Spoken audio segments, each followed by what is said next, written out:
एक गांव में एक बहुत ही अजीब और बड़ी मुर्गी रहती थी। बाकी सारी मुर्गियों से वो अलग थी। उसका रंग चटक सुनहरा था और उसका आकार इतना बड़ा कि लोग उसे बड़ी मुर्गी कहकर पुकारते थे। गांव के बच्चे उसे देखकर खुश हो जाते और बूढ़े लोग हैरान रह जाते कि ये मुर्गी आखिर इतनी बड़ी कैसे हुई। बड़ी मुर्गी का स्वभाव भी बहुत अनोखा था। वो कभी किसी को नुकसान नहीं पहुंचाती थी। सुबह सुबह जब सूरज निकलता तो वो जोर से बांग देती और सारे गांव के लोग उसी की आवाज सुनकर उठते।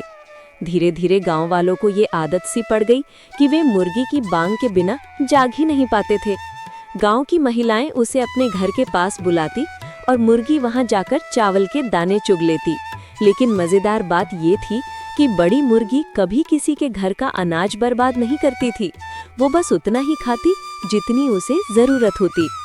एक दिन गांव में एक बड़ा मेले का आयोजन हुआ। आसपास के गांव के लोग भी वहां आए। जब उन्होंने इस बड़ी मुर्गी को देखा तो हैरान रह गए। कुछ लोग तो सोचने लगे कि इसे बेच दिया जाए, इससे तो ढेर सारा पैसा मिलेगा। लेकिन गांव वालों ने मिलकर तय किया कि वे अपनी मुर्गी को कभी बेचेंगे नहीं, क्योंकि ये तो उनके परिवार जैसी थी। धीरे धीरे बड़ी मुर्गी गांव की पहचान बन गई। दूर दूर से लोग सिर्फ उसे देखने आते।